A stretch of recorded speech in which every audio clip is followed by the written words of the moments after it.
What's up, everyone? Welcome back to Crossplay, our video game podcast here at the Whatnauts. It is Saturday, July 10th, 2021. This is episode 80, the big 8-0. And coming up on today's show, PlayStation had a state of play, Assassin's Creed is getting even bigger, and Ignacio was so mad about the new Switch that he's decided to swear off video games and therefore has less crossplay as a result. Makes sense. But we will get to all of that in a bit. My name is Gino Viteri, and I am joined by Alan Busby. What's up, Alan? You weren't here last week. Gino, you introduced me incorrectly. It's the Digimon Master, Alan Busby. Oh, Digimaster. Digimaster, yeah. Which is what I said last week. Yeah. I only went 2-2, but in my heart, I was the true winner. Before you tell us about that, Kyle Springer is also here. What's up, Kyle? Hello. I am here again, and I am still curious as to why you are wearing sunglasses. Oh, these say, if you don't know, these actually say hello boys on them. Oh, hello. I had no idea. Oh, wow. Hello boys. Hello, boys. Yeah, I just want to wear a different pair of sunglasses each week. So when you're on your vacation, Kyle, you'll see a different pair every time you watch the video, you know? You know, this is referencing a show, Gino. You know, there's only two kinds of people that wear sunglasses indoors, right? What? Blind people and assholes. Well, I'm both. So did you win? Did you win your tournament? I did not win. It was 4 rounds. Okay. And it was the first tournament for Digimon I've been to, and I got creamed. I got picked up, turned into a mop. I had thick hair at the time. They took my mop hair and they cleaned the floor with me because they beat me so bad. Were they laughing at you? No, they didn't laugh. He was very nice. He gave me deck ideas to help Amy's deck be better, and then that was the end of round 1. Round 2 and 3, I took the training wheels off. I respectfully started beating people. Beating people up. I respectfully murdered my opponents in the game. Like I murdered them so bad you would almost think an actual murder happened, but they were still alive. I like how you had to mention in the game. In the game. Put that in there. And respectfully. I wasn't mean about it. Yeah. Like I murdered them in the game as respectfully as possible. Yeah. But I felt real good about it, you know, like I felt real good. No, but then Karma caught up to me because round 3, I beat my opponent the first game of 3, a best of 3. But then my opponent, I guess in his mind, he was Frieza. He went, this is my final form. And then he just destroyed me in the second 2 games and I lost. He was sick. He was like, I can tell this boy's letting the power go to his head. And he put me back in my place. He was letting you feel things out and think you're in control. And then he was just like, haha, gotcha, bitch. He really did. But you know what? He was super nice. He was actually, he wasn't my friend. He actually hung out with our group before the tournament began. We were hanging out. We were getting to know him. So we were friends going to the tournament. So when I sat down and I had to fight him, I said, oh man, we started as friends and now we're here as enemies. And he finished me off like I was, and he finished me off like I was truly an enemy. He was like, who are you? Gino, I was getting so confident that I was doing so well that I almost did the supervillain thing where I hadn't won yet, but I started telling about my whole plan to win. That's all. Like I didn't do that. That's not a good tendency to have. I didn't do that. These are my next few moves. Now I didn't do that. I didn't do that literally, but I had that mindset where I was like, I'm already so like shoe in to win that I just don't even need to care about what my opponent's doing because I'm just gonna win. And it turns out I did the supervillain thing. I fucked up. Damn. You were your own worst enemy, Alan. Well, there you go. You got another competition coming up soon sometime? Not this weekend. Next weekend. Okay. You just stuffed your face with a chicken nugget in the middle of that there. Yes. How are these? Finish eating first. Eating it first. Don't say it. We'll sit here in silence while you finish eating that. We'll watch you. Sounds good. All right. Are you done? How many did you stuff your mouth with? Hurry up, dude. You just had one. It's just one. It looks like you have 3 in there. My God. Chubby bunny, Lord. chubby bunny, chubby bunny. Okay. These are So- from Arby's, correct? So shout out to Arby's because I came back to streaming on on Thursday, right? I returned to streaming, and somehow we got on this small conversation of Arby's, right? rated you. Arby's Of rated you. of Arby's, and I'm a big fan of nuggets, right? I love nuggets. Wendy's nuggets are literally top tier. Of course, yeah, Wendy's 100%. number one. And Sam, shout out to Sam, one of our Patreons, told me that Arby's now has chicken nuggets, and I was like, hold up a minute. So the conversation developed to the point where I was gonna try Arby's nuggets, which I've got right here. So for video people, look, this is Arby's nuggets, right? This is a single nugget. Wow, that looks beef. Oh my That- god, that looks good. That is a huge, like Does they're look all good. like that. They're all big. That's like some real chicken. Dude, they are big ass nuggets. And now Arby's doesn't sponsor us on the Whatnauts, nor me as a streamer, but Arby's. I know I'm sponsored by Arby's, so But Arby's, if you want to sponsor me or the Whatnauts, we got you. Like I will try whatever new food you have. I'll try on shows, various shows. You want me to jump on the review show to review a podcast? You know what? We'll make a review show about a new, sandwich you make. We'll Arby's, we got your back. Now, literally what the reactor core is for. well, no, but like the review show. We'll do it anywhere though. Like Arby's, we'll do it anywhere. We'll change this from Crossplay to just the Arby's show. the Arby's show, yeah, exactly. Now, I actually have a story about Wendy's too when you're finished with this. so yeah, I wanna get my sin out of the way. I am not a sauce guy. I actually am very anti-sauce. So I have these That's true, nuggets, yeah. and I get nuggets. I don't put sauce on anything. So these nuggets Wow. Yeah, you just lost your sponsorship. So now I will try the sauce if that's what Arby's needs me to do. I will try all the sauce. I'll do it. Who wants just a dry nugget? No. If a nugget is if a nugget is delicious, Kyle, it does not need sauce. It doesn't need sauce. I mean, he's right. I But mean, still, they're nuggets not come with sauce, you know. necessarily So these- wrong, but like that's not how it's meant to be. So these nuggets from Arby's could definitely be better. They're already fantastic. They could be better with sauce, as people apparently say. But without sauce, they slap. I'm still gonna put Wendy's They look above. like they do, yeah. I'm gonna put Wendy's above it only because Wendy's has that extra crisp to their nugget. But Arby's, you're a solid 1.5. Let's see these again. 1.5 out of what? No, like tier 1 to tier 1.5. Like, no one I've uses never that like scale. heard that. Like, yeah, what is that? Wait, no, scale? Gino, you ready for this nugget? You ready? Yeah, let's see it. Good lord, that's a good looking freaking nugget, dude. Look at that, man. Dude, That's like real looking chicken. I ordered their smallest thing of nuggets, a 9-piece. That's so funny how it's A my standard. 9-piece. That looks real. That's my standard. That looks real, like real chicken. They're really good. They're really good. So Arby's, I think I'm gonna go try that after this. To be honest Arby's, with you, I might have to make a little like video TikTok thing of me reviewing the nuggets just on Twitter or something. But damn, they're good. These are some good ass nuggets. So Wendy's, right? I used to very much enjoy the Wendy's little chicken wraps, the dollar chicken wraps. You know what I'm talking about? Sure. Yeah. Yep. And those are very like, a little hand, very small. You eat multiple when you order them. So I ordered like 4 chicken wraps, right? I was like, let me get 4 little dollar chicken wraps. And I was like, all right, took them home, started scarfing them down, right? Got to the 3rd chicken wrap. Usually 1 bite is half the wrap, right? Pretty much, because they're so small. So I bit, as normal, I bite into the middle of it. And I bit into the middle of this one, all pink. Full pink chicken, dude. Completely raw chicken.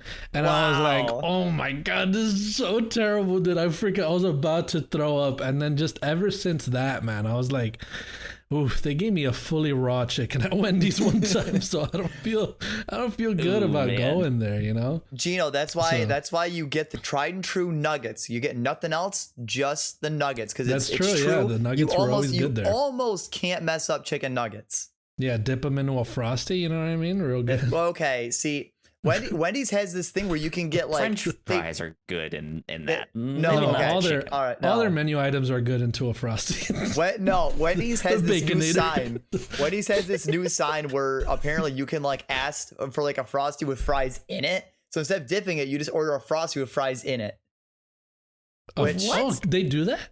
which I don't know how to feel about that, but I feel like if I had to say it, I probably don't feel very good about that. That's so interesting. Because you then have to eat those super fat. Like the idea is you dip it to get the flavor, but you don't want them soggy, right? Like you don't want them crispy, nice, soaking warm fry with the frosty. Yeah. I don't know why you're dipping. I don't know why you're dipping anything in your frosty. y'all need help. I'm gonna try and sweet. That's what you do. It's French fries and a milkshake. It's a classic. No. This is what I'm gonna do then. Yeah. After we finish here, I'm gonna go to Wendy's. I'm gonna get a Baconator and a Frosty, right? I'm gonna dip the Baconator in the Frosty. Oh God. Right, and then I'm gonna go to Arby's and be like, "Give me one of those chicken nuggets. No. Give me those chicken nugget orders dry, no sauce, please. No sauce on the side. Let me get some dry chicken nuggets." And you're gonna just dip them in the Frosty? That's real rough. And then we'll try them then. Yeah, and then we'll dip them in the Frosty as a sauce. This better be a video. Oh, yeah, I better see I'll like a video. I'll do it tonight, but I'll do it. Oh, I want to see this. All right, get excited for that. I'll do it soon. So anyway, you guys haven't noticed Ignacio is not here because, like I said, as soon as they announced that new Switch, he was like, "You know what, guys, I'm done. I'm absolutely out of here. Like, I'm not having this anymore."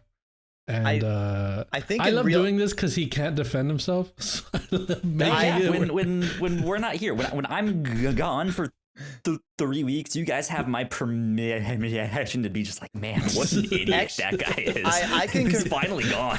I can confirm this. I'm pretty sure it was 1 minute after the Nintendo Switch reveal that Ignacio was like he sent me a private DM that just said, "I'm leaving Crossplay." And he left. Yeah, he left the Discord and everything. Yeah. Yeah, he did. Freaking crazy.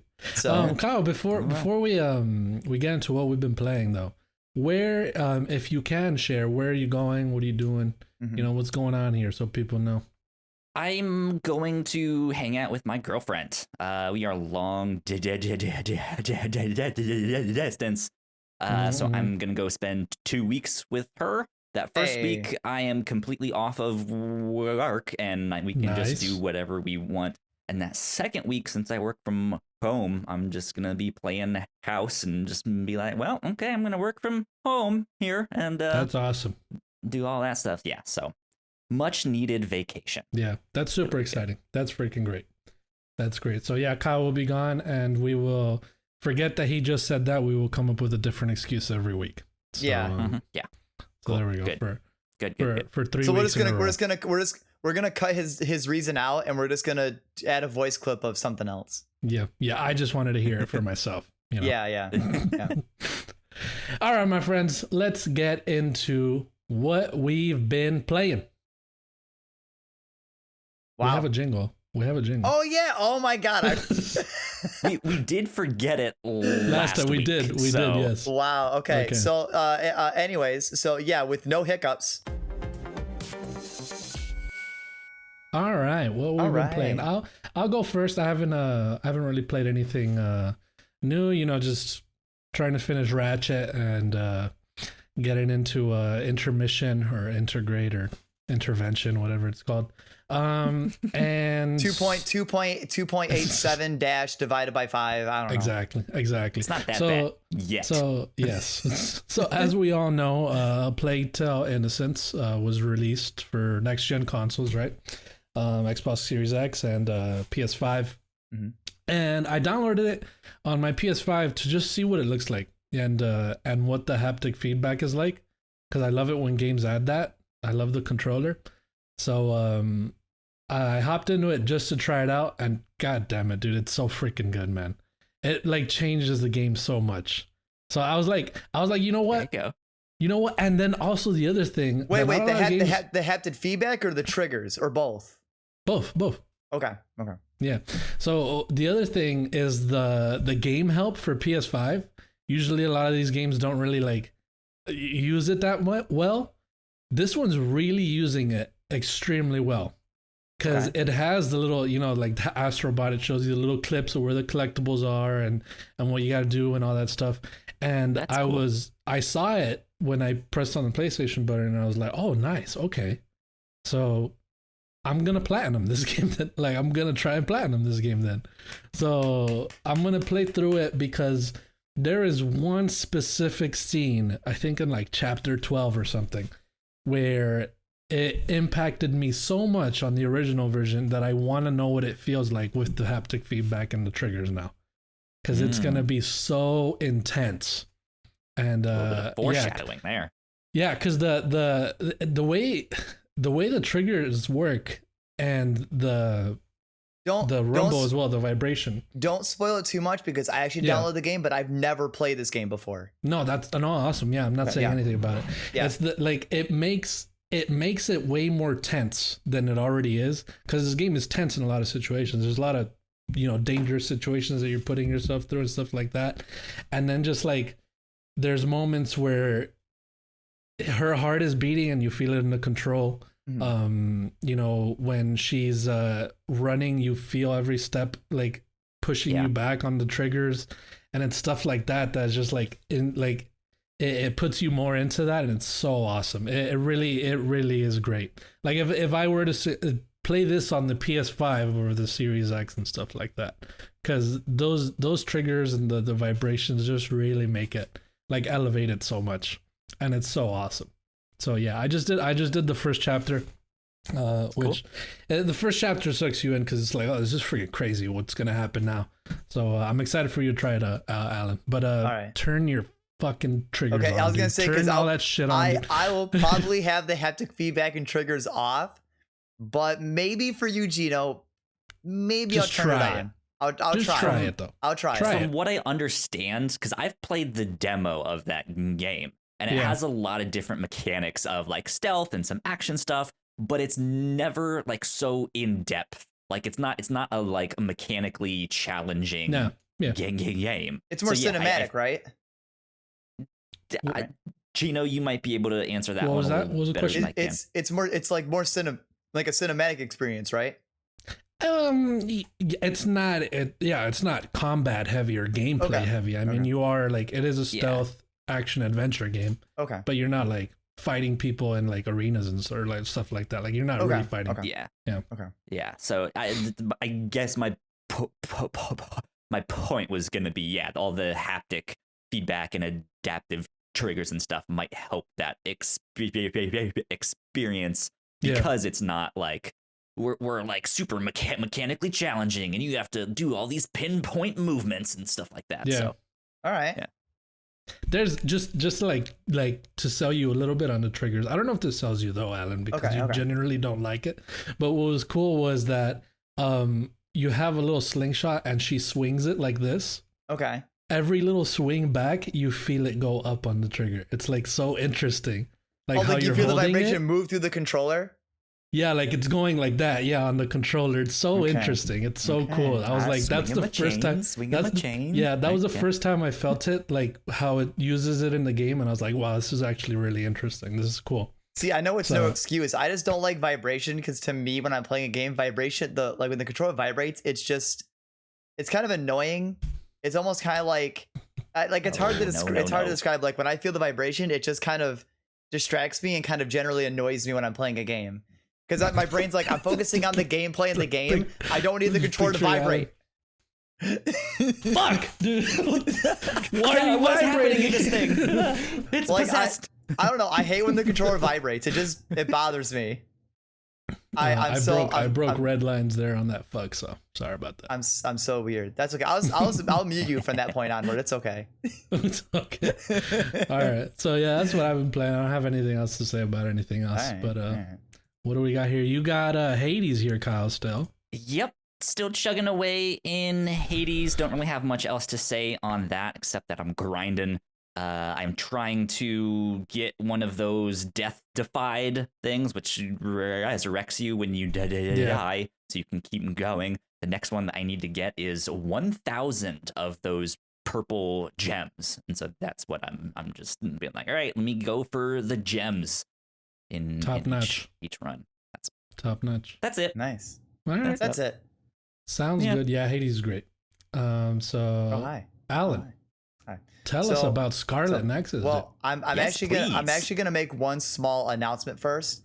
I think he cheated. I went on PSN. I finished Ratchet on my stream Friday, and I got the platinum that night.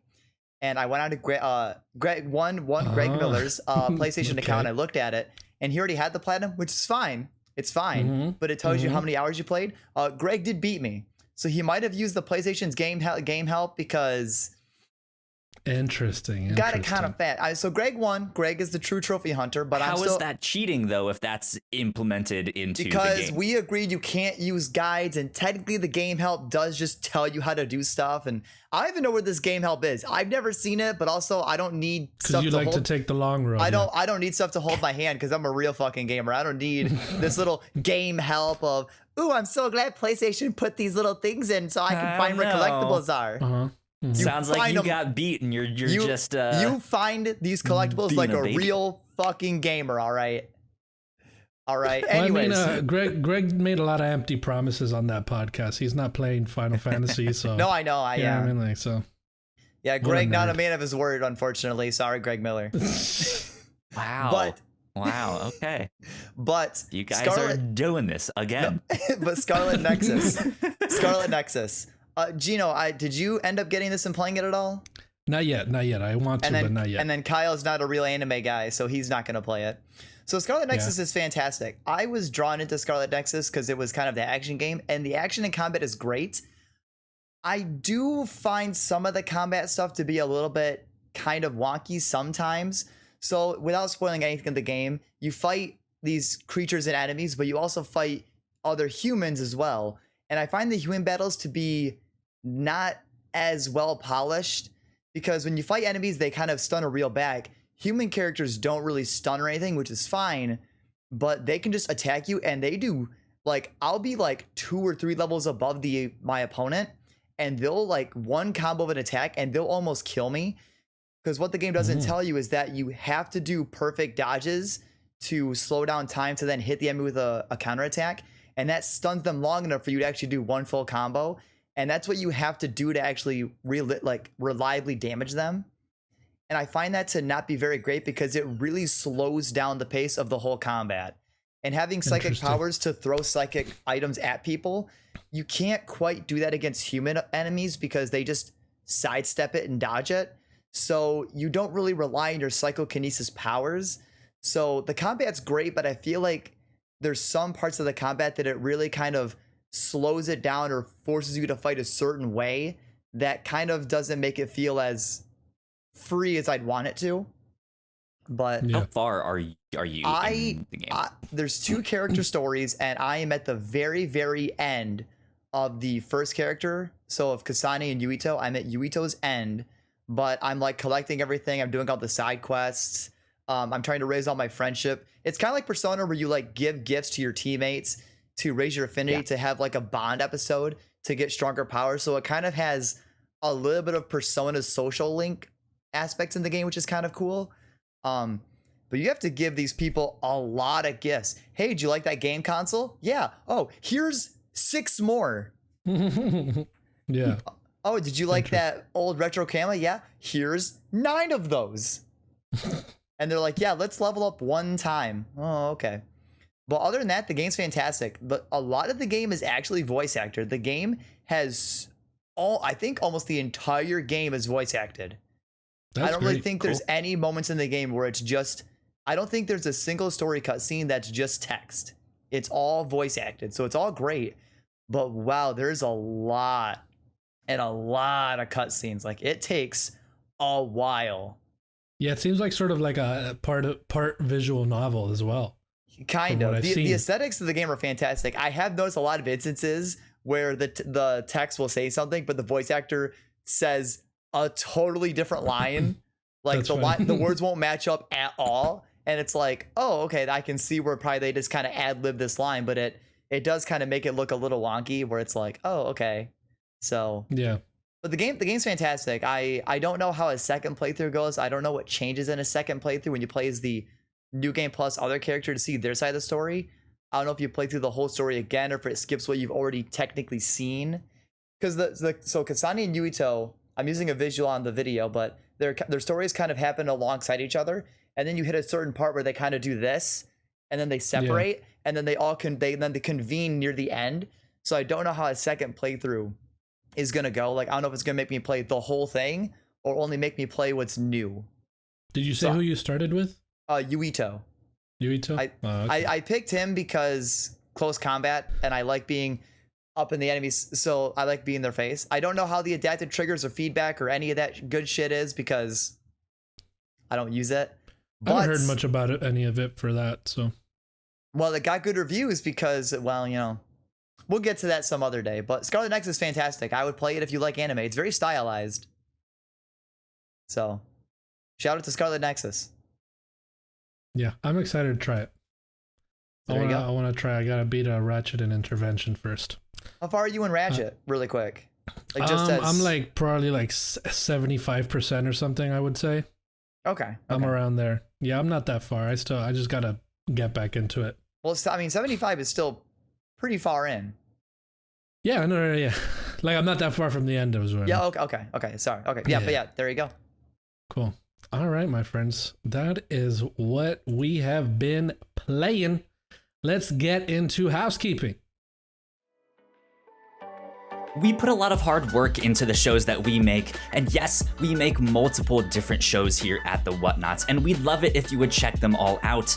You can find out more information on our website at thewhatnauts.com, as well as your favorite podcasting platform of choice. When you type in the Whatnauts, all of our shows will pop up right there. Just don't forget to give us a nice rating and review if you like the shows. If you want to support what we do here at The Whatnauts, patreon.com/The Whatnauts is the best place to do that. You can support us for as little as $1 a month. You can get all kinds of exclusive content at the $3 tier. You can also get a shout out and thank you on all of our shows at the $5 tier. You can support us on Twitch by subscribing to our channel at twitch.tv/The Whatnauts, and we would love to have you all join us for our live streams and talk with us in the chat. And lastly, we have merch. If you want to grab yourself a shirt or a sweatshirt or a mug or something else, go to thewhatnauts.com/store to pick up some merch today. And good we're back. While Alan sits there disappointed in himself, I would like to thank our Patreon supporters at the $5 tier and above. Sam, thank you so much for supporting us. Jatanamas on Twitch, right? Am I right? I believe so. It's Samantha backwards, or with a J. With a J. Samantha, yeah. And she no longer has the underscore. I didn't notice that. She no longer has the underscore. She actually got just the solid name, no underscore in it. Awesome. There you go. I wish I could change my Twitter name to just my name. I think I should try that. I haven't even tried it. But anyway, thank you so much, Sam, for supporting us for so long. You are incredible. And Kyle will be gone next week and the week after that and the week after that. Finally. Just so you guys know. Any shows you want to talk about, Kyle, that we have done? Yeah. So while I am out and away, the captain's log, a bunch of us crossplay people will be on those shows. Alan, you said you would record them all. So thank you for that. It sounds like you might be on them. So I think this next one is going to be you and Ignacio along with Melissa. Yeah, I mean, if it's me and Ignacio, exciting. Yeah, I mean, I figured I was going to be on the next one anyway. So whoever joins me in the court. Hell yeah. And then on top of that, we are doing season 3 of Dark on the review show. We're recording that tomorrow. That has been our like end of the month special that we have been doing. It's a favorite show of mine. It's a time travel show. It's available on Netflix. It is fantastic and it is wonderful, and I cannot wait to talk about that one. So awesome. I saw this. There was this one show. What's going on? I was just gonna say one last thing. Black Widow is out, and tomorrow we are recording a reactor core on that. So we will have a spoiler cast for that as well. So be on the lookout. Nice. There you go. Before we go into the news, I wanted to mention that I saw a piece of this show called Sex Life on Netflix. Very cringe. I think it's known for being that cringe. Like that's why people are interested in it. It was suggested because of how cringe it was, and then I saw a little bit of it, and I was like, yeah, this is pretty intense. Cringe how? As like in very like very poorly written, like very okay.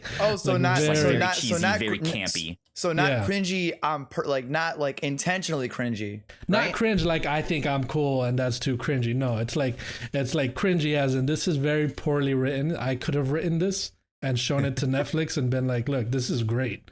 And then but check it out. Maybe it's just fun to watch. I think a lot of sex. So just a montage of you writing a shitty script and then hands to Netflix, and then the next scene is them stamping it with the approved. Yeah, and they're like, yes, dude, everything about this is great. Oh my god, I slammed so hard. Sorry about that. Anyway, you better be.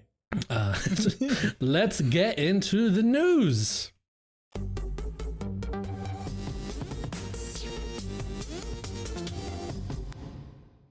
That always cuts out for me. I don't know how long I wait. Like I wait a little bit after because it cuts out in the middle of it, and I'm like, okay, let me guess to when it does that. Yeah, it plays the whole thing on my end. No, yeah, I know it played to you. For me, it just cuts, and I'm like, okay, let me guess how long this finishes for.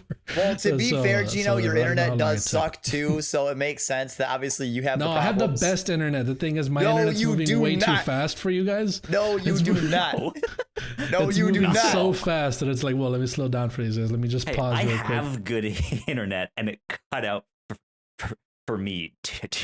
Yeah, so now I know what it was like when I was the one hitting the buttons and just being like, okay, go. I'm doing a speed test. I'm doing a speed test right now. You know what? All of you guys are just super ungrateful. You know what? No more jingles. We're cutting the jingles. The jingles are gone. We're doing a speed test. You coward. No more jingles. A speed test right now. And you tell me if this is better than yours, Alan. I mean, it's probably better than mine.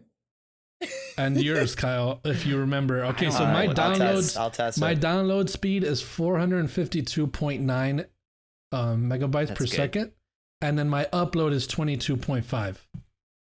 That's good. Yeah, that's fine. Well, I already know Gino beat me. It says my internet connection is very fast, should be able to handle multiple devices streaming HD videos, video conferencing, and gaming at the same time.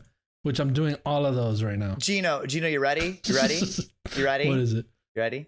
My guess what my download is. Just try to guess. 100, I would say.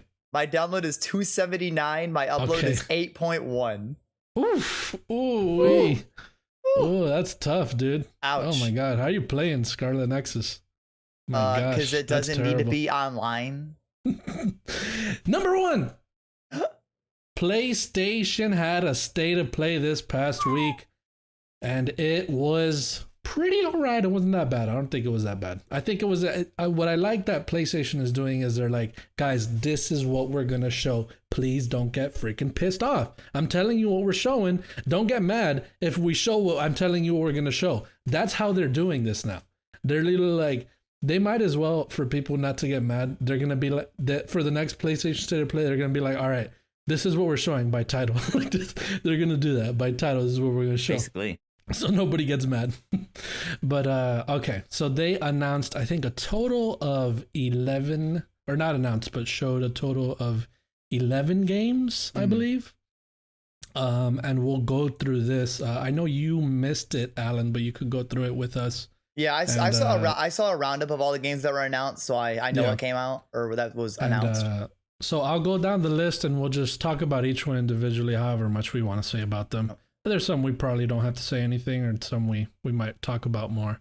So the first game that they showed here was Moss Book 2, so a PlayStation VR game. The sequel to Moss with the little rat girl thing, or what, a little mouse.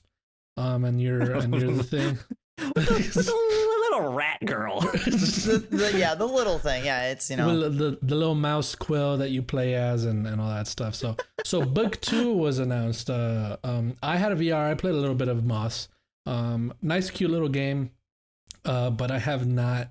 I didn't get into it that much because I just didn't get into my VR as much as I would have liked. Same. But any interest here for any of you guys? No, not. I don't actually have a PSVR anymore, so Okay. I can't play it. But I also never played the first Moss. But I know people love Moss, so it's great that a second one was announced. Yeah. Yeah. So that's good. That's good. So Moss Book 2 was the first one. It's neat. Yeah, it's neato.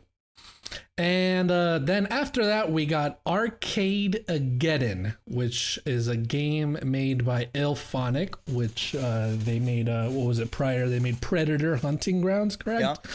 And now they're making Arcade-Ageddon, which looks like it's a multiplayer shooter, right? But it looks like it also has a bunch of mini games. I feel like that's why it's called Arcade-Ageddon. Like we saw bats and stuff like that. I don't know. They had like sports mini games and shooter mini games and stuff like that, and it looks like it can be played solo or 4-player co-op.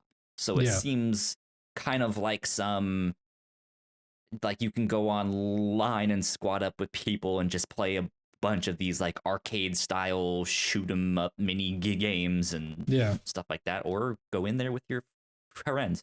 So the coolest thing about it was that when they announced the trailer, when they showed the game, they said early access is out today for PS5, and you can go try that out. I went to go see it. I was like, oh, nice, cool. I'll go try it out. $20 to play the early access. Do early, to do early access. So I don't think that's a good idea for them because this game looks a lot like a lot of other games, and if you want to try and survive. But don't you think it's trial? But people like that Predator Hunting Grounds game. So do you think maybe like people will be more okay with it because they have their prior success with that game, or do you think that doesn't really matter here? I don't know. What do you think, Kyle? I'm fine with them charging for something like early access, because that's kind of what this is like, hey, the game isn't done. We're still working on it.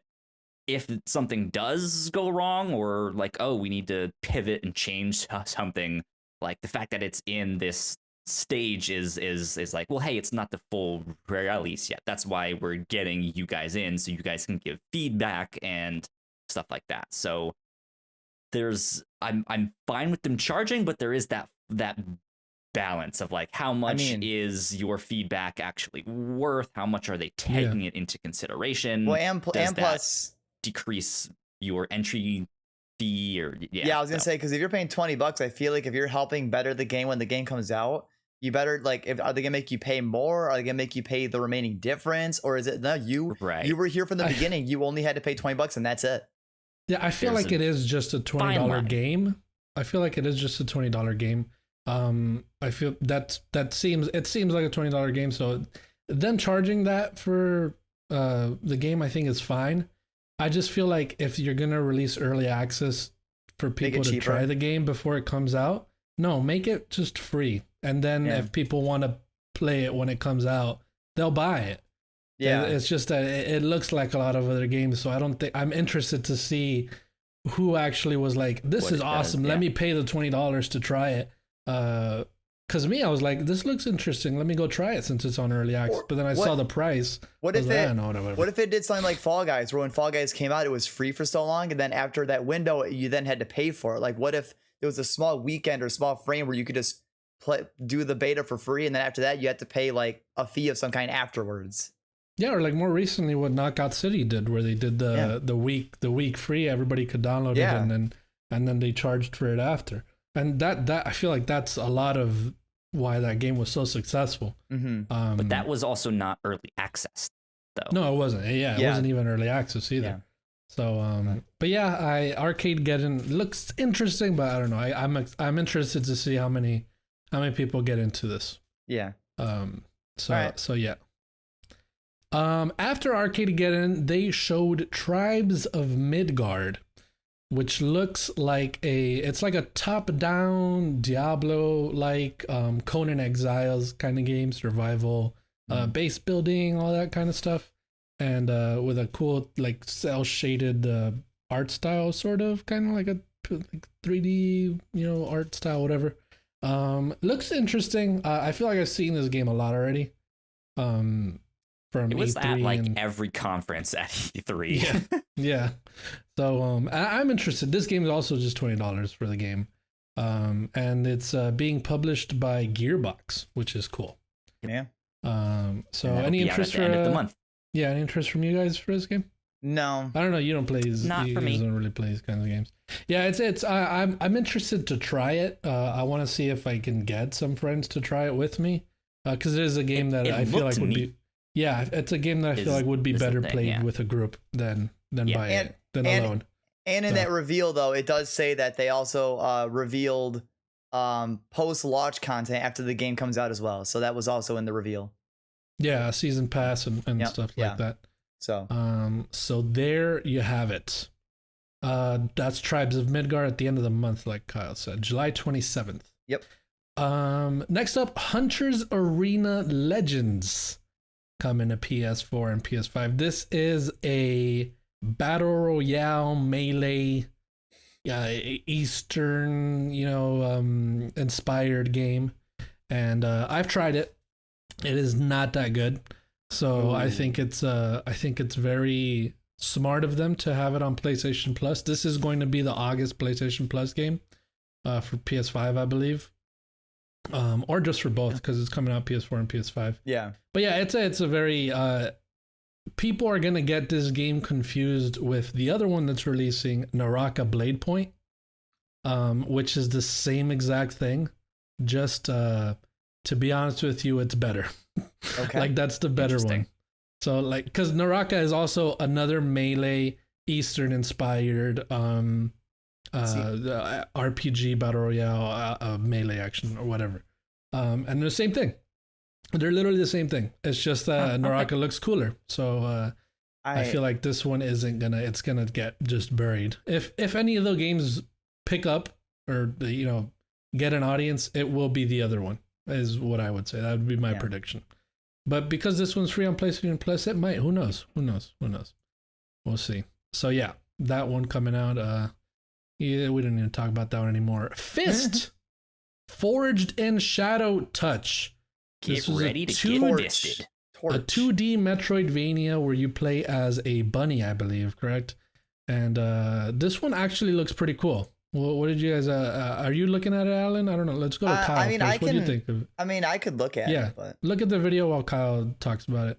Yeah, this is one we've seen this game for like 2 years now. We can hear I heard that. Yeah, I heard that. Yeah, no, yeah. But yeah, like we've seen it. It looks cool. It looks interesting. I don't know if it's enough to get me to actually buy it. Yeah. I don't know. We'll have to see. But yeah, it's an interesting concept and interesting look though. So it does look cool. I thought it looked pretty interesting when I saw it. I had not heard of this game before. This is the first time I see it. I didn't know that it was revealed a while ago. Last year or the year before. Yeah, it was revealed in 2020. And stuff like that. Yeah. Yeah, and apparently it got delayed. But yeah, it looks interesting. It's one of those. There's a lot of these kinds of games now, so we'll see what it does differently when it comes out. Okay. And I got a release date of September 7th, so 2 months from now.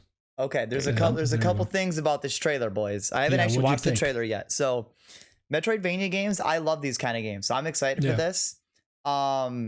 My only issue with it is seeing not the gameplay, but the aesthetics of it. It's giving me Biomutant PTSD vibes. That's what I thought. Yeah, it looked exactly like Biomutant. So my problem is, this is why I don't buy a lot of games on release, because games can look cool, and this looks cool, but I'm worried it won't be very good. But it's a Metroidvania, and I really like those genre of games.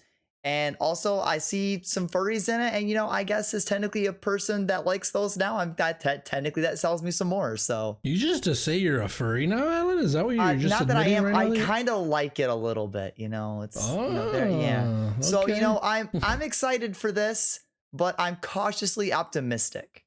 Okay, that's good. This is a 2D Metroidvania Biomutant, is what it is. So there you go.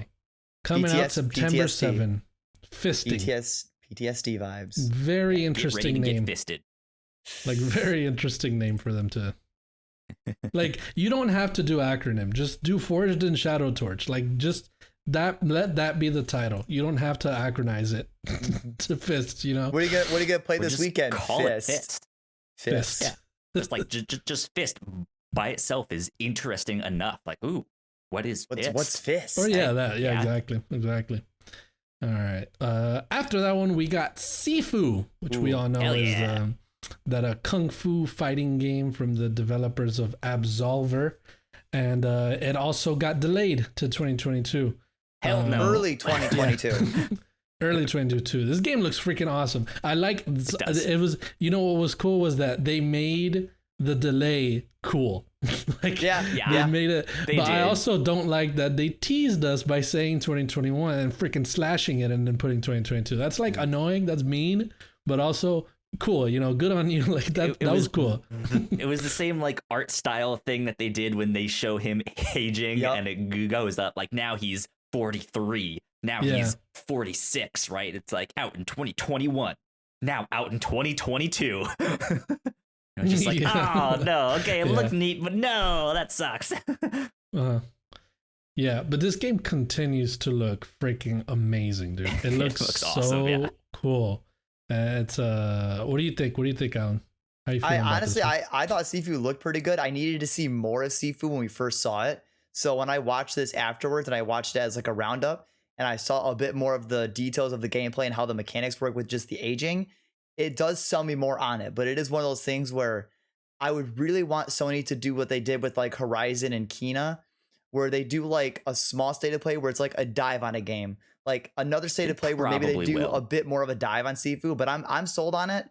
But I would still like to see more just to make me feel more safe, you know?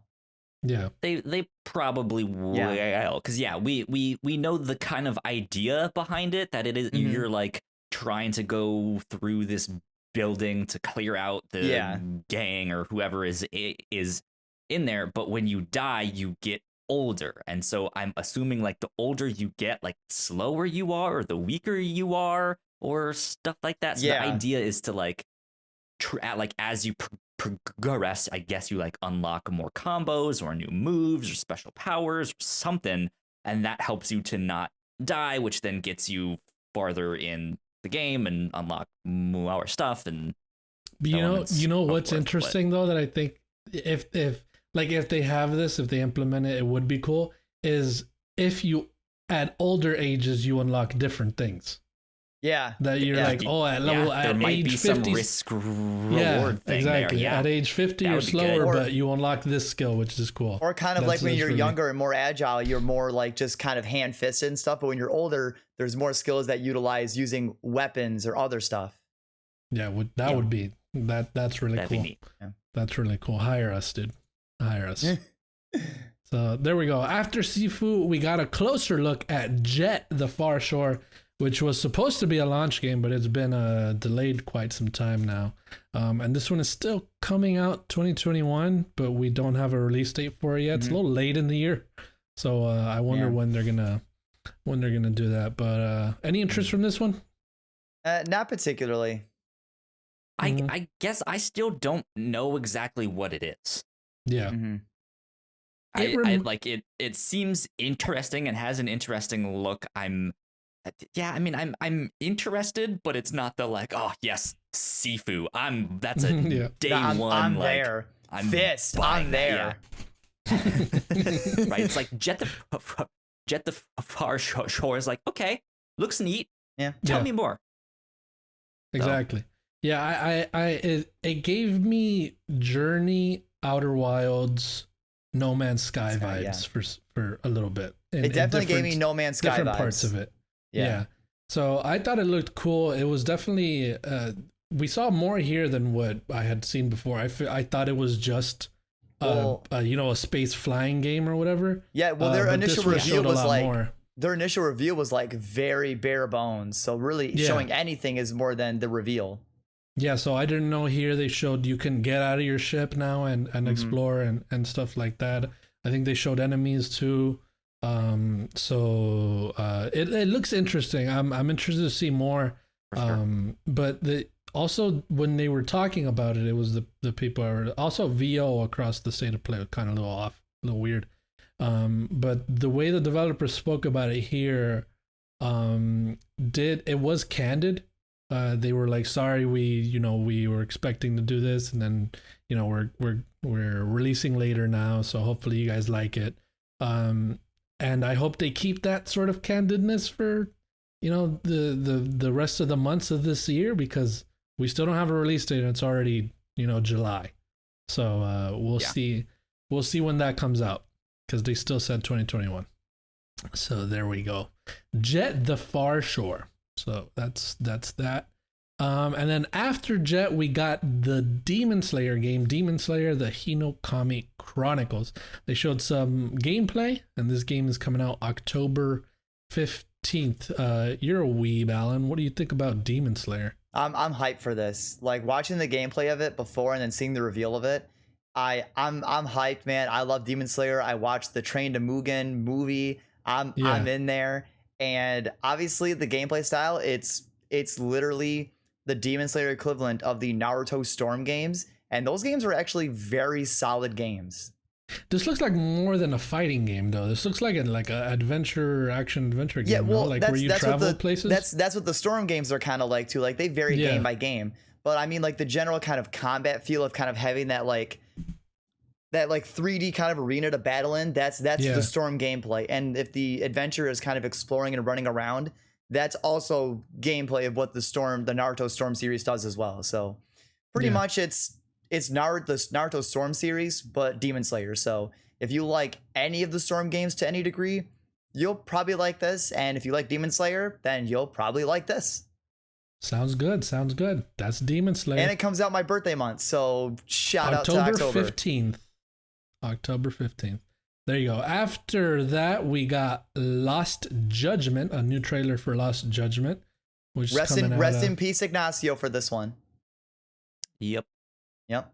Yeah. I was he was supposed to be here, and I was gonna be like, Ignacio, you have 1 minute to talk about this, and then but he's not here to give us that 1 minute. So Lost Judgment, next what is it? Free next gen upgrade for both PS5 and Xbox, they said. And if you don't know, that is the Yakuza spin-off, which is more like the brawler. So that's coming out. Do we have a release date, correct, for this? Do we? I don't remember if they gave us one or not. I don't think so. Okay. All right. There you go. Lost Judgment, the sequel to Judgment, which is Yakuza's spin-off. We don't have anything to say about that because Ignacio's not here, so there we go. We'll skip that. After that, we got Death Stranding Director's Cut. Gino. Yes. Lost Judgment, September 24th, 2021. Okay, perfect. September 24th, 2021. A good day for Ignacio. Death Stranding Director's Cut. We got a release date, which is also September 24th, 2021. And they showed... Kojima showed more stuff, advanced combat mechanics. He showed a firing range and like a weird racing mode or something. Yeah, dude. So new story missions. Yeah, what do you guys think? What was it like? Is this I did not play. I want to play this now with the haptic feedback and stuff when that comes out. I played this. I loved the game when it came out. I thought it was incredible. But yeah, there were some things of like, oh, I can't go in these bunkers. Okay, I can see how some people might have been like, well, it seems a little bit content light or just like content repetitive, if that makes sense. But yeah, now there's like new racing modes in there. Like what? That like it's wild. And yeah, so I think new combat mechanics will make the actual gameplay a little bit more interesting for people. Because I mean, the idea is not combat. Like, you're not really supposed to get yourself in those situations, but you can, and you probably will find yourself in some of that stuff. So now to have like extra things you can do to break free or knock someone out is good stuff. So I'm excited. There's all the stuff that Kojima stopped Kojima from putting in the original time. So right, yeah. It's like, no, I must stop myself. So there you go. Did you play the original, Alan? I didn't. Amy actually played it and she loved it. She almost got the platinum, but she stopped playing it. So The director's cut doesn't excite me to play the game, but maybe I will. But I know Amy's excited for it, and I know she's gonna get it, and she's gonna be super stoked to play it. And if you can transfer save data, hopefully she does that and gets her platinum. So because it's on my account. So nice. Yeah, but I mean, who knows? I mean, it looked better. Maybe now is my time to give the game a shot. Yeah, I mean, me too. The game already looked fucking incredible. So now, to see it on a PlayStation 5 is just gonna be like. I did see the meme of people on Twitter saying that director's cut trailer. Like people were like, "Oh my god, Death Stranding actually has combat." There you go. All right. So the last game we got, which was the main part of the state of play, was Deathloop. The expectations were set. Yeah, we got a trailer for Deathloop. Right in my veins. Probably not the final trailer we're going to get for Deathloop. I assume we're going to see this game a lot more in the next 2 months. But that is coming out September 14th, and it looks freaking awesome. Kyle, you have this on your fan draft, on your video game draft. You do. I counterpicked it. And you counterpicked it, so I want to hear what you both think. Kyle, let's start with you. What do you think of this game? I think the marketing cycle of this game is unfortunately abysmal because we've seen it so much. That being said, this game looks incredible. I'm so hyped for this game. This looks exactly like the kind of game that I like. I heard someone compare it to Outer Wilds, and I was like, interesting. Yeah, that makes sense. That makes a lot of sense. Like, it is this giant Hitman level, but instead of focusing... No, Outer Wilds. Outer Wilds, interesting. Outer Wilds, because the idea behind this is not like, it's not like you get some new mechanic necessarily that allows you to go farther, but it's information, right? As you go through this giant world, you start killing your targets, but maybe as you continue, you learn new information. So if you then die and have to restart, you might learn, hey, the way that I killed them that first time might not actually be the best way to kill them. And if I hack their computer and do this thing, I can actually send them over to this other location, and maybe I can kill all 3 of them at once. And so it is just this, like, you have to constantly go back in and find these new ways to do it. And it might take you having to kill someone 3 or 4 different ways to finally unlock the information that is like, oh, here's the one, right? Here's the one where I can knock them all out and beat the game. So I think that sounds incredible. Alan, are you confident in your counter pick? Still? I mean, if we're being honest, I was never actually confident in my counter pick from the beginning. It was just to try to get on Kyle's nerves because he was super stoked for it. Like, I do think Deathloop looks good. I agree with Kyle on this game. We've seen it so many times that I feel like it's just kind of, you see it and it's the whole eye roll of, oh, Deathloop again, here it is. The only one thing I remember from the extended gameplay that they showed off was you can be invaded, if I'm remembering correctly. Mm-hmm. And that's a cool concept because the Souls games have that, but I personally don't really like that mechanic too much because while it is neat and fun, it's kind of a double-edged sword. It makes the game more interactive and more challenging, but sometimes you just get people that just invade you and just ruin the experience for you and just make it a hell. So with that, yes, you can supposedly turn off the feature that allows the other players to invade you to be actual players. Like, it can be a computer instead that invades you. So my only other thing is, I think Deathloop looks great because it's a natural evolution from the Dishonored series, but I'm not a giant first-person gamer myself. I don't tend to like first-person games too often. So I played the Dishonored game in series, and they were fine. I played them. I didn't go for trophies. I played it, beat it, and I was done with it. So it's almost, for me, it's kind of like I see Deathloop, and I just kind of see Deathloop, and I'm like, it looks fun. I'll buy it and play it, but it's not a game that sits in my realm of what I gravitate to. So it's not that Deathloop looks bad. It's just, it doesn't look stellar to me because it's not in my sphere of games. But I think the extended gameplay looks great. It finally showed us actual, like, full-on gameplay, which they needed to do, which kudos to Sony for that being the showcase of the state of play. So yeah. But if it does bad on the fantasy draft, if it loses Kyle a single point, which I'm gonna laugh my ass off. Which, by the way, we need to take another peek into fantasy draft, which we will do on a Patreon exclusive thing once I get back from vacation. Yeah, when you get back, we'll do it.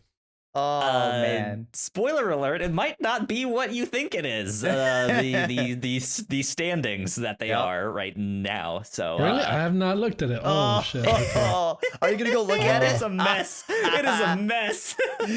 Gino, don't look at it. Are you gonna go look at it? It's a mess. Yeah, I gotta look at it. Yeah, no, I'll echo what Kyle said. That game, it looks freaking awesome, dude. I'm very excited to be okay. From what I'm seeing now, Alan's in first place. And I'm second place. And we gave him so much shit for all of the stuff that he picked. Like, Alan, you're like, why would you pick that? What are you doing? And he is dominating right now. Most of his games have released, is the thing. Most of the games have released. But every already. game that's released, besides Bob, you have actually been really good. Yeah, that's true. It's true. It's true. It's true. But mine, I've only had 3 released so far.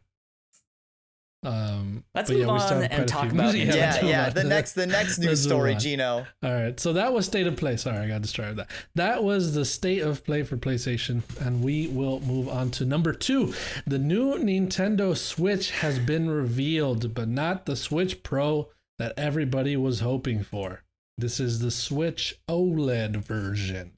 So I pulled this little piece here describing the console from GameSpot. Steve Watts wrote this up. The Nintendo Switch OLED sports a 7-inch screen, up from the 6.2 inches of the original, and a wider adjustable stand. But it will not feature performance improvements or 4K support. It will sell for $350 when it's released on October 8th, the same day as Metroid Dread. The announcement notes it includes 64 gigabytes of internal storage, enhanced audio, and a wired LAN port built into the dock. Battery life is unchanged from the current Switch model, lasting 4.5 to 9 hours by Nintendo's estimate. The Switch OLED model will come in 2 color configurations, a white and black finish with a white dock, which was the one shown in the trailer, and a neon red/blue set with a black dock. The dock itself features a slightly different design, but output in TV mode remains 1080p. All previous Joy-Con controllers will be compatible with the new unit, as Nintendo says the new model will use the same Joy-Cons. So that is the Switch OLED version. Wow. What a whiff. What a whiff, dude. What a whiff. It's... Yeah, like, no one is super happy about this, but at the same time, this is what Nintendo does. Yeah, they do this. Yeah. This is what they do. Like, historically, they do these smaller incremental things. I know some people out there have been speculating, well, maybe they were trying to do a bigger thing, and they just couldn't get the parts, and so they were like, just fuck it, put it out anyways. I don't necessarily think that's what happened. I know Jeff Grubb points out that he has only heard 2022 for a Switch Pro. Like that's the only date that he's heard that was associated with that. So there might still be something, but again, it's just like who knows? It's Nintendo. They do stuff like this. They forge their own path, and what are you gonna do? Well, what I think is this is just what they want to do to phase out the original Switch. Yeah. Agreed. This is going to become the base Switch, and then they're going to release the Switch Pro. And what I'm wondering is why. I mean, obviously, I understand why they increased the price, but if they're going to phase out the Switch, the original Switch, why increase the price? Unless they're planning on lowering it when they release the Switch Pro, which I doubt they'll do either. It's the bigger screens. the Switch is actually like I think I heard like 1/10 of a centimeter wider or something like that. So like they have to change things a little bit. There is more storage. There's a new port. There's a new design for the dock. Like there's enough small things in there that I feel like it stacks up. Yeah. But yeah, I feel like they also could have just eaten that and just been like, hey, it's the same price. And it didn't increase by $50, and they probably would have been fine. Mm-hmm. But I personally, I think it's cool. I like it. I like the way, I like the look of it. I like the dock. I think it's really cool, the white color. From what I saw, neat. When you dock it, does the Nintendo Switch symbol light up, or does it come out? Or something? Not come out, I think it comes up. Like it lights up. I don't know. Yeah, I think it lights up.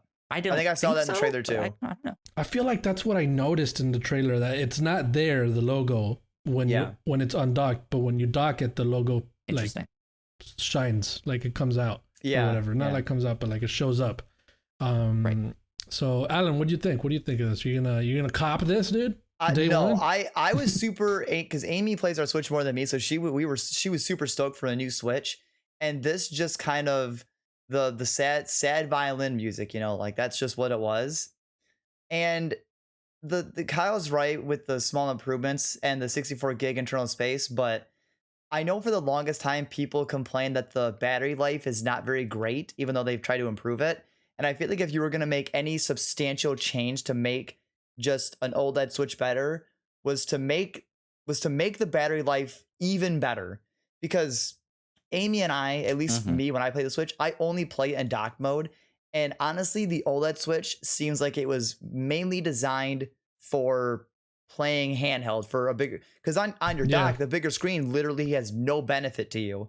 And if you're trying to be cost effective, why would you spend $350 for a bigger screen when you could just do a small screen that no one really complains about anyways, at least that I see, that it doesn't bother Amy or myself.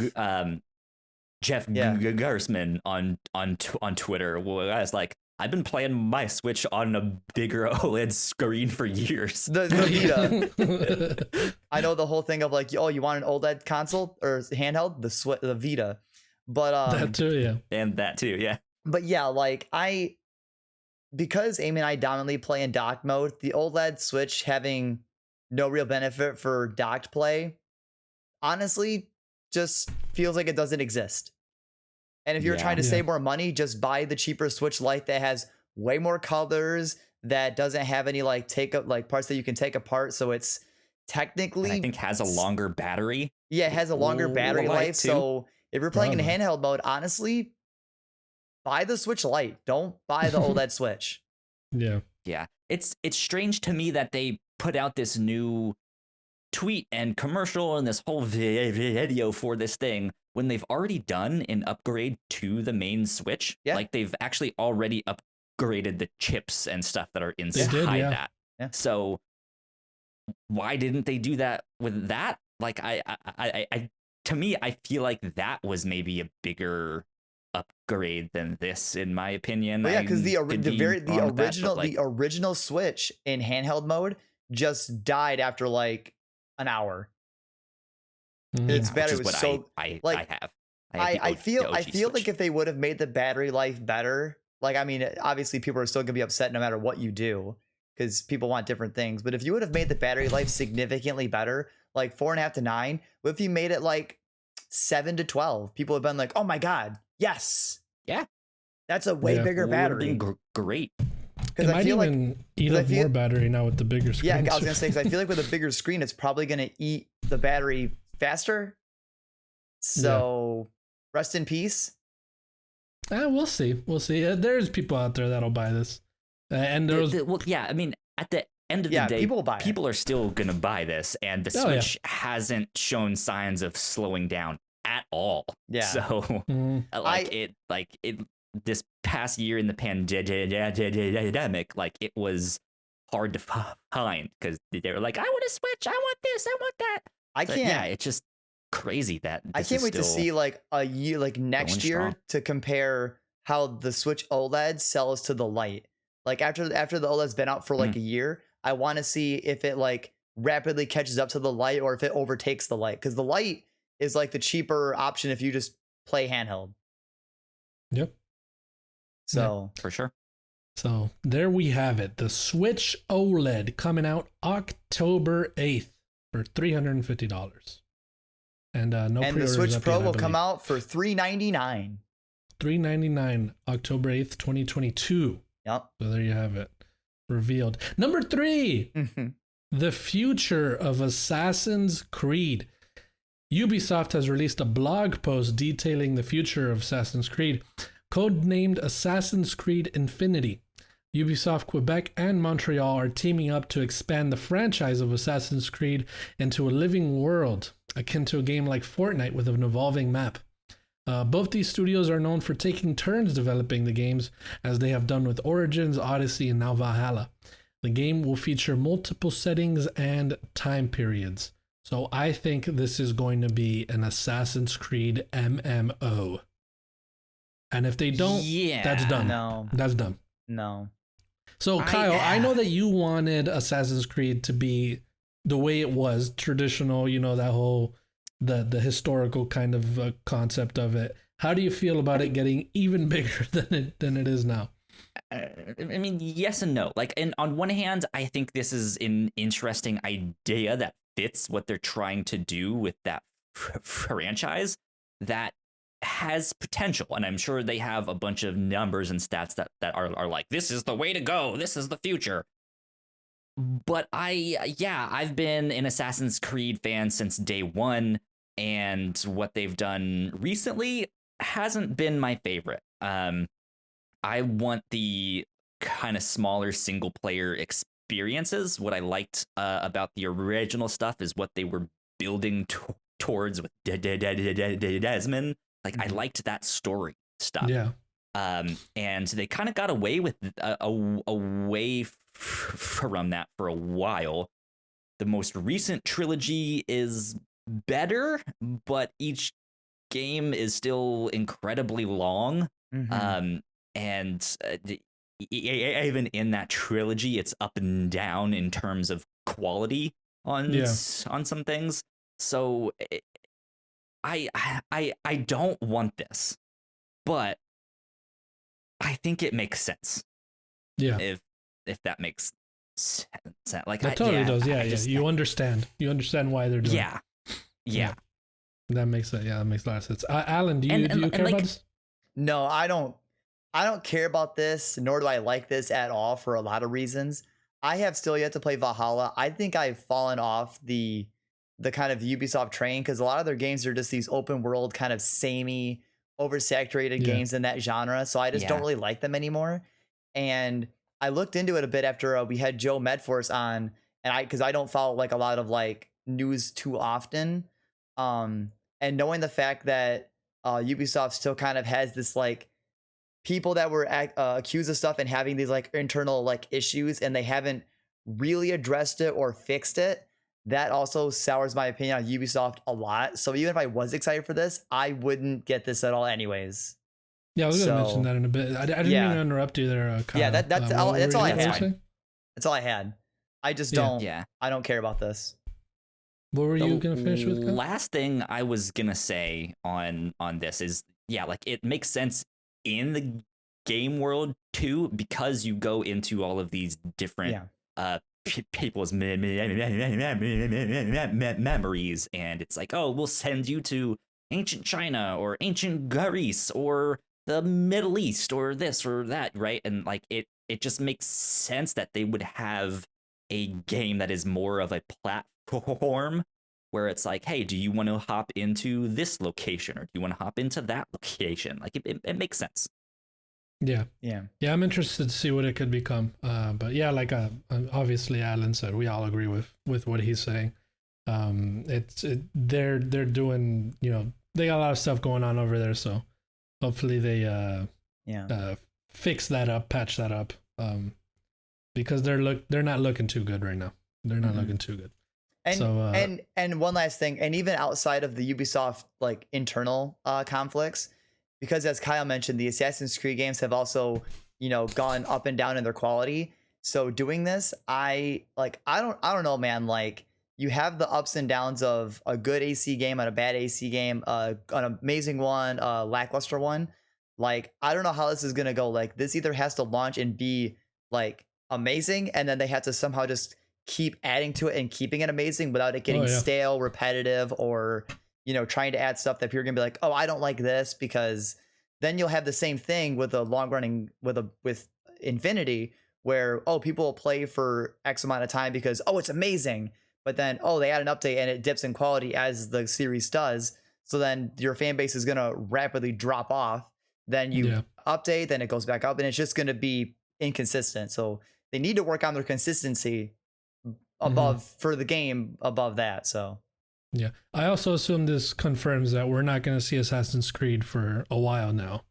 They've been taking probably. 1 year on, 1 year off is what they've been doing for these last 3. Yeah. But with the announcement of this, I assume we're not going to see it for quite some years now. I don't think we're going to get another Assassin's Creed next year or anything. I don't think that's a thing. So so there you have it, Assassin's Creed Infinity. Final news story, my friends. I'll take my glasses off for this one because it's very important to me, as you guys know. Final Fantasy 14 14-hour stream. They did a 14-hour stream on live Twitch. The developers of the game, that was just a bunch of different activities. They do community events. They talk about the game, memories that they have, all that kind of stuff, which really brings the community closer to them. But in that, they also they do Live Letter, which is the producer of the game, Naoki Yoshida. He talks about upcoming patches, what they're going to add to the game. And this more recently, he speaks about the upcoming expansion, Endwalker, which we're getting in November, in which he showed a benchmark trailer, which this is just a piece of content that's not necessarily in the game, but it shows you what you're going to be doing in the new expansion. And PC players can download that to try out to see if their computer can run the expansion. Like that's literally what that's for. So we saw new monsters, people you're gonna be fighting, the different environments, different skills for classes that are gonna be added in. So a lot of cool stuff that we saw in that I believe it was like a 6-minute trailer. Right. But the other interesting thing here that aside from Final Fantasy 14 players, as you guys know, Naoki Yoshida is also the producer for Final Fantasy 16. So they asked him about that game, how that's coming along.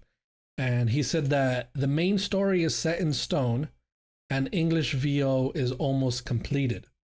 And he was very candid about it. He wanted to show something at TGS, but he doesn't think they're going to be ready by then. Because what he wants to do is he wants to show a substantial trailer and be able to show enough of the game where he's going to convince people to want it. That's what he wants to do. That's the next thing he wants to do. So when is Tokyo Game Show? Is that I believe September? That's usually in like August or September. I think it's later this year. Later in the year now. I think it's. Okay. I think it might be October, September around there. Jeff Keighley, and this would be a good opportunity to step in and be like, Googling it. It says that Tokyo Game Show will be online Thursday, September 30th. Okay, yeah, so end of September. That's actually a good idea, Alan. Kyle. Actually, yeah. No, you're maybe welcome. He will say like a Game Awards shows something there. That would be cool. Yeah. But yeah, so he was very candid about it. I have all the confidence that game is going to be truly incredible. Obviously seeing their track record and the fact that he wants to show something substantial enough. He doesn't want to release little bits of information every once in a while. He wants to give us everything. So that's what he spoke about, separate from Final Fantasy 14, which is interesting. A lot of people started talking about that. So that's Final Fantasy 16. So I just want to tell you guys about that. And shout out to Final Fantasy 14. Yeah, of course, 100%. We'll talk about it a little bit in the lightning round. There's something as well. But take us into new and notable, Alan. Okay. So, new and notable. I didn't actually put these up here, but I have one secret one that's not in here that I'll mention. But first up, Genshin Impact version 2.0 comes out July 21st that has new content. And the most important thing, has cross-save. This is very interesting and very amazing for me. Okay. I stopped playing Genshin. I stopped playing Genshin because when I wanted to play it on my PS5, I was like, I don't want to start over. I already wasted money and I put a bunch of stuff into it. But now I could bring my save to my PS5. So I'm not going to get into it. It's just amazing. That's just great. That's just great. So I mean, honestly, that is great because that does incentivize a lot of people to jump right back into Genshin. Exactly. That's I mean, not really, because you can't buy a PS5, so you're stuck on PS4 anyways. I mean, not us, but other people. Yeah. Yeah, so now I could trade in games for PSN money and then buy stuff on Genshin now. Oh my god! Wow! Oh, shit, I just gave myself the idea. It's all coming together. There you go. Next up, F1 2021 comes out for PS5, Xbox Series XS, PS4, Xbox One, PC on July 16th. I don't actually know what F1 2021 is, but there you go. Comes out. Formula One racing. Yeah, racing game. No thanks. Mario Kart 9. Once that's in here, then I'll care. Next up, Observer System Redux Redo, PS4 and Xbox One on July 16th. No PS5. Yeah, that's an interesting one. No PS5. Because System Redux was meant to be the next gen version of that game. But coming out for last gen. They released the new consoles. Yeah, so now they're releasing it for older consoles. And so it's just like, huh. Oh, wow. Okay. Play this next gen game on last gen hardware.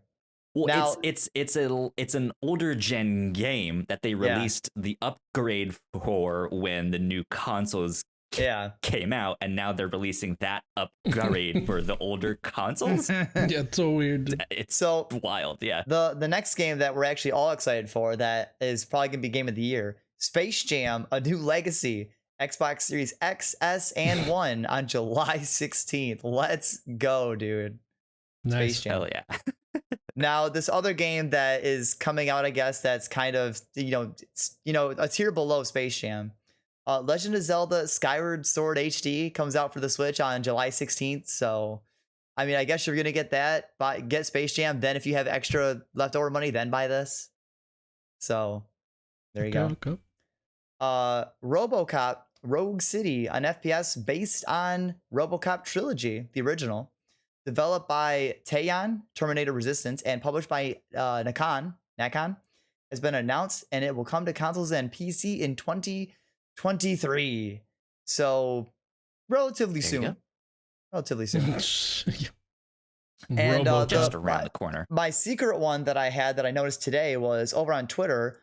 Mongoose Rodeo Studio officially announced their Kickstarter trailer and their launch today. This is for a game called Crown Sworn, which is a kind of Metroidvania game that a lot of people criticize it because it looks eerily similar to Hollow Knight, but their Kickstarter launched today, and it's been blowing up. Nice. So there you go. That is all of your new and notable because it has been old and noted. Nice. All right. We are here in the lightning round. First up, Final Fantasy XIV breaks Steam record without selling anything new because popular WoW streamer Asmongold has started his journey in the game. So, Gino, what's up with this one? A lot of WoW streamers have been very disappointed with World of Warcraft as of late.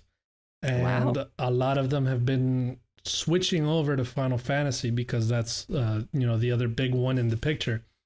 And he finally ended up doing it after a few years of talking a little bit of shit about the game. He decided to try it. Wow. And so just to put it into perspective for you guys, his usual viewer count is around 40K people watching him on World of Warcraft. I can do that. When his first day playing Final Fantasy, he peaked at like 210,000 people watching. Dang. So a lot of people very interested in that game and very interested that he started playing it. So I only have one question. Why was it Asmongold that did this, Gino? You're such the vocal, like you are the voice of FF14. I don't know why this wasn't you. Why isn't this? Why aren't you breaking Steam records? You know, Gino likes to stay humble. I do. Yeah, I do. Truly. You know what I mean? Like you couldn't even convince Greg Miller to actually stick with the game. I convinced him to try it. We could say that. That's true. And he actually mentioned it on a previous Greg Miller from Kind of Funny. I saw that. Mentioned it on a previous Gamescast, I believe. Treated us as a bunch of nobodies, but still, you know, he thought about it. So there you go. But anyway, Steam doesn't get a lot of downloads for Final Fantasy 14 because it's just better to download it off the website specifically from Square Enix. So the record for concurrent players previously, which doesn't seem like a lot compared to the amount of registered players, was 41,000. That was like last year, and then the day that he streamed it, it was 42,000 people playing it concurrently on Steam. But that's like compared to like 25 million registered users. Right. So Steam doesn't really have that many people playing it on there. But there you have it. So he Final Fantasy on the rise, which was already a big game, but still a lot of people are paying attention to it now, which is great. Which is great to see. I might have to play it now. Maybe you gonna carry me, Gino? I would. All right. I really would. Next up, Witcher 3. Its next gen update will include Netflix series inspired content. I know Witcher is having their WitcherCon or whatever. Season 2 is now. They had it this past weekend, and it was this weekend. Okay. Yeah, and they announced season 2 December 17th, I think. There's an anime movie with the story of Vesemir, which will tie into season 2, I think, as well. And Witcher inspired content for Witcher 3, the PS5 or not the next gen upgrade, and a bunch of other stuff. So doesn't really matter. Good stuff. And last but not least, Blue Point pushes back against acquisition rumors by updating their Twitter bio to say fully independent studio. Man, that's crazy, dude. It's like we talked the thing about this last week, right? When it was PlayStation, it was Japan studio that accidentally put that one up that had them that like, hey, we've acquired Blue Point. And so we were like, well, maybe next week they'll actually announce it or the week after or something, right? Yeah. But here they are being like, nope, fully independent studio. It reminds me of that equivalent thing where because some people on the internet are so like bad at pursuing women like online that people had to like update their bio, be like, no, I'm taken. This was Blue Point. Like, no, we're single. We're single. But like, who made that graphic and posted it then? How is that a thing? It was probably just honestly an error in having all their files together for the announcement, and it might have been a wrong click. Yeah, I don't think it's just a wrong click. Yeah, that can't be a wrong click. They had to make a whole separate image. Well, sometimes you make them in advance, just in case.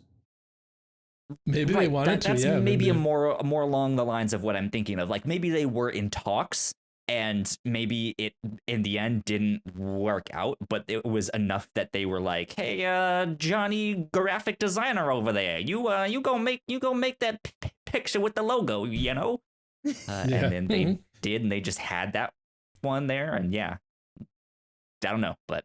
So I'm very interested to like see behind the scenes what actually happened there. So PlayStation's one of the graphic designers is Johnny. All right. Yeah. Johnny Graphic Designer. That's his name. It's Johnny Fired Graphic. now. Graphic Fired now. Designer. All one Fired. word. Yeah. Gino's right. He's fired now. He's fired now. Yeah, definitely. But he's taking that Blue Point acquisition graphic with him. There you have it. I will go down in video game history. Johnny Graphic Designer. You know what I did. That was lightning round. So that was indeed. Yes. And that was everything that we got this week, my friends. Kyle, what are you looking forward to this week? We know you're leaving. So what's going on? Yeah, well, I will have a week. So after this weekend, the only other podcast I have to do is our Loki reactions for the finale on that one. So I'm looking forward to that. But I don't have to watch anything for the review show or read something for the review show. I'm not going to be on the Captain's Log. I'm not going to be here on Crossplay. So I'm just going to relax. I think I'm going to dive into season 3 of The Expanse and finally play Intermission or whatever, the intravenous or whatever it is. Intervention, I think it's. Yeah, that one.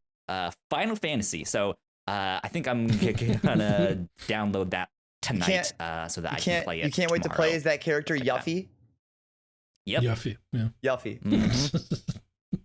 Cool. Exactly, Alan, what are you excited for this week? I'm excited to play more of my games to finish Scarlet Nexus, and I've been tweaking my decks, and now I've got I think 4 decks built, so I might have a group of friends that are gonna go with me to the next Digimon Locals. Decks. So I will still be here because normally the tournaments are on Sundays. Oh, you're saying decks. Okay. Decks. Yeah, I got four decks. Decks. But I'm just excited to play more Digimon, and I'm excited to play more of my games because Scarlet Nexus is super solid. And disc golf, because that's cool too. And I'm stupid. I'm most excited to be back. I'm excited to be back streaming again. Oh yes, you got a wave. You got a wave now. I do have a wave, which is why you sound not as good as you used to. That's true. Wait, what? Really? Just kidding. I'm just kidding. I'm just kidding. You do sound a little bit quieter on my end, but do I? Oh. That's well, just hello, my friends. Discord. Hello. Yeah, that's better. That's better. There you go. There you go. Well, I guess next time I'll talk louder then. There you go. Kyle, can you ask me ask me what I'm excited for? No. All right. Gino, what are you excited for this next week, my dude?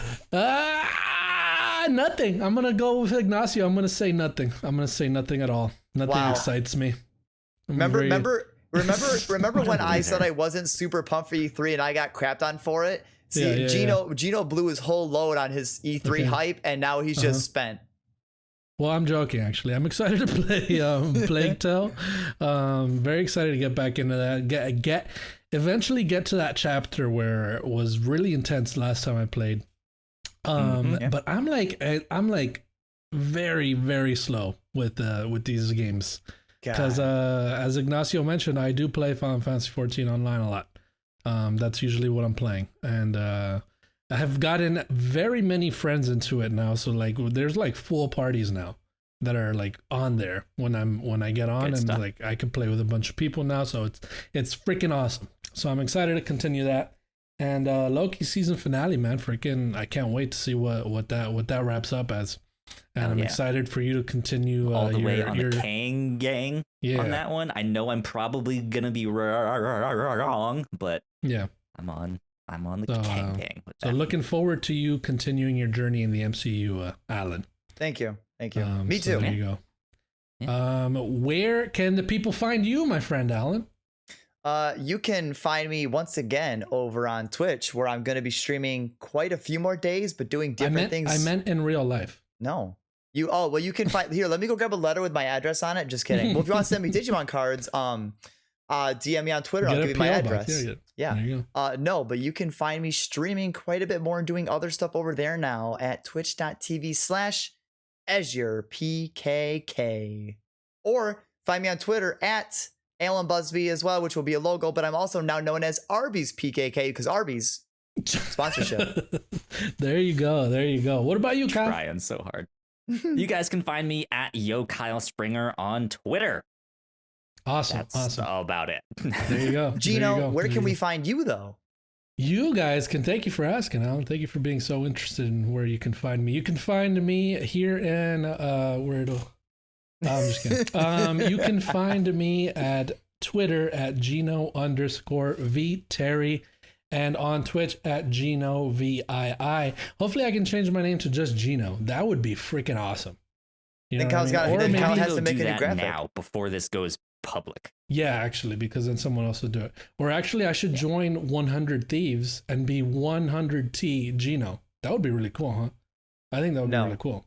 But no, not actually. Probably just camp on that name now before they get it. Yeah. Oh yeah. What if I just make the name and then I'm actually gonna edit this like tonight. I'm gonna finish it and I'm just gonna sneak upload it public on YouTube right away.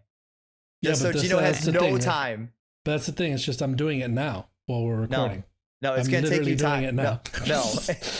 I'm literally doing it now.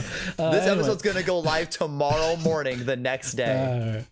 Okay. If you guys liked what you heard today, you can find all of us over at the Whatnauts on Twitter, Facebook Marketplace, YouTube, the Whatnauts. Look us up on the podcast service of choice. And you will see all our shows pop up there.